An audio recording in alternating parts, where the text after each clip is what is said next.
warahmatullahi wabarakatuh. Perkenalkan, nama saya Helza Fitri dengan NIM 23129177 dengan seksi 202311280079.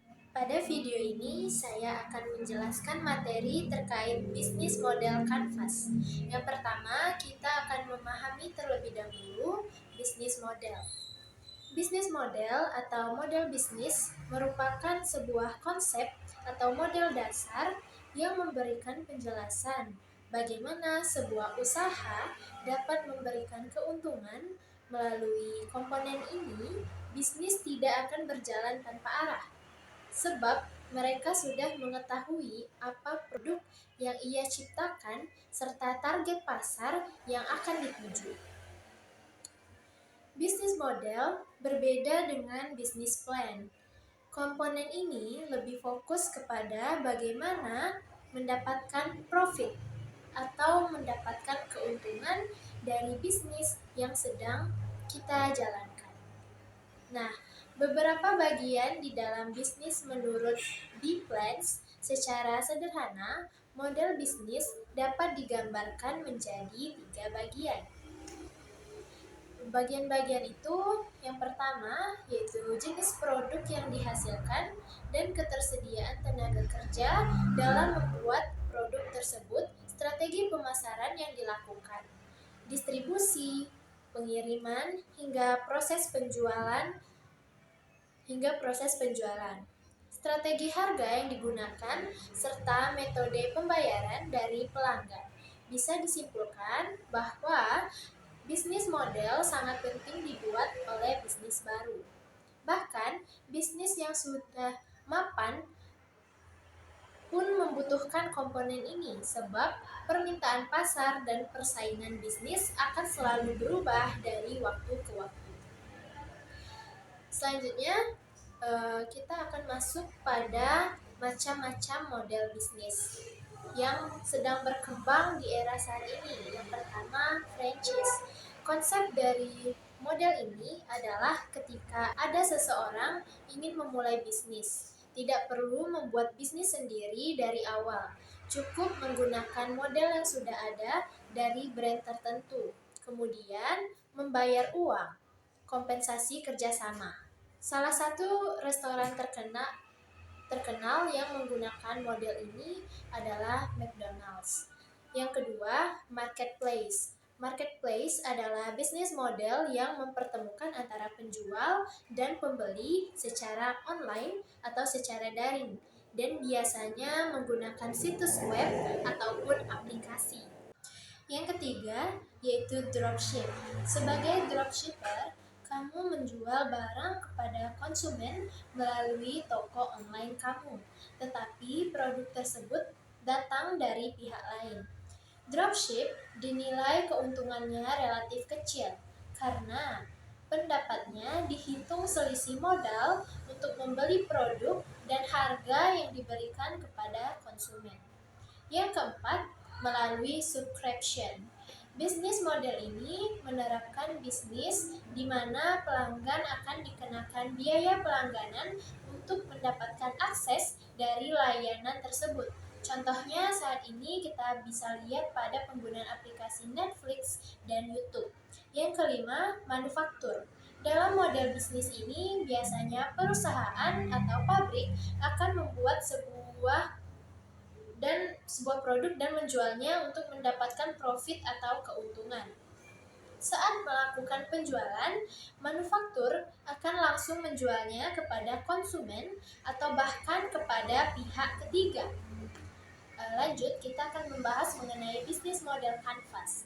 Menurut Corporate Finance Institute, bisnis model Canvas atau BMC adalah alat perencanaan strategis untuk mengilustrasikan dan mengembangkan model bisnis.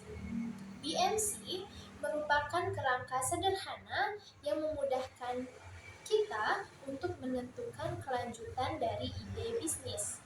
Selain itu, kamu juga akan dapat dengan mudah melihat apakah ide bisnis ini menguntungkan dan layak untuk direalisasikan dengan cepat. Selanjutnya, cara menggunakan BMC. Dalam menggunakan BMC, ada 9 elemen penting. Yang pertama, value proposition. Sederhananya, value proposition merupakan nilai jual produk atau jasa Anda sehingga konsumen memilih perusahaan Anda daripada kompetitor. Yang kedua, customer segments. Value proposition saling berkaitan erat dengan segmentasi konsumen. Target konsumen bisa dibagi menjadi berbagai segmen sesuai kebutuhan. Contohnya, berdasarkan usia, gender, hobi, maupun tingkat konsumerisme. Yang ketiga, customer relationship. Memahami konsumen Anda dan mendekati mereka. Cara mendekati konsumen ada banyak, baik secara personal, melalui handphone, dan sebagainya. Di dalam customer relationship, Anda dapat mengetahui cara apa yang paling efektif untuk berinteraksi dengan konsumen maupun calon konsumen. Misalnya, Anda memiliki bisnis online yang menjual produk aksesoris rambut dengan target usia 18 hingga 25 tahun. Tentunya target konsumen Anda adalah perempuan yang suka berdandan atau berpenampilan rapi. Lalu, bagaimana membuat mereka mau membeli produk aksesoris rambut Anda? Dengan memberikan informasi seputar perawatan rambut, tips mengikat rambut, dan sebagainya. Yang keempat, channel. Di bagian customer relationship, kita sudah membahas cara mendekati konsumen sesuai dengan bahasa dan interest mereka. Kini kita benar-benar menemui dan berbicara dengan mereka. Yang kelima yaitu key activities. Key activities merupakan aktivitas bisnis kita yang dijalankan sehari-hari agar dapat mencapai value proposition. Beberapa panduan pertanyaan yang perlu Anda jawab. 1. Aktivitas bisnis seperti apa yang dapat diterapkan di dalam perusahaan untuk membantu Anda agar konsumen puas? Yang kedua, bagaimana dengan distribusi produk atau jasa Anda? Yang ketiga, apakah Anda memiliki tenaga ahli untuk menjalankan kegiatan perusahaan sehari-hari? Yang keenam, yaitu key resource. Agar tetap kompetitif di dalam industri bisnis yang kita geluti, kita membutuhkan sumber daya yang tepat karena ini adalah aset yang kita miliki untuk mendukung aktivitas perusahaan. Yang ketujuh, yaitu key partner. Dalam sebuah bisnis, membutuhkan partner kerja yang mendukung perusahaan kita. Jika sampai saat ini kita belum menemukan keunikan dari produk atau jasa kita dikarenakan kurangnya networking, kita membutuhkan partner kerja yang dapat membantu untuk mencapai value proposition. Yang kedelapan yaitu cost structure. Cost structure merupakan skema finansial yang membiayai operasional perusahaan. Berapa uang yang harus dikeluarkan untuk melaksanakan aktivitas perusahaan perharinya. Kemudian berapa biaya untuk sumber daya yang dipakai. Dan berapakah harga pemasaran produknya. Yang kesembilan yaitu revenue streams. Setiap perusahaan membutuhkan aliran pendapatan untuk tetap bisa menjalankan aktivitas sehari-hari.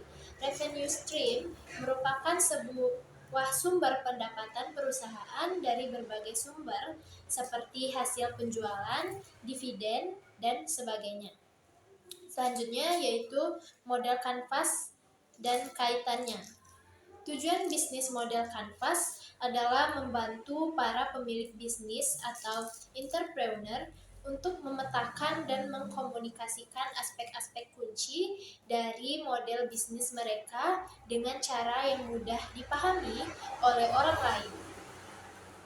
Melalui bisnis model kanvas, para pemilik bisnis bisa membangun, menguji, dan mengelola model bisnis yang berpotensi untuk sukses. Lebih lanjut lagi, BMC dapat meningkatkan fokus dan kejelasan tentang apa yang ingin dicapai oleh bisnis seseorang.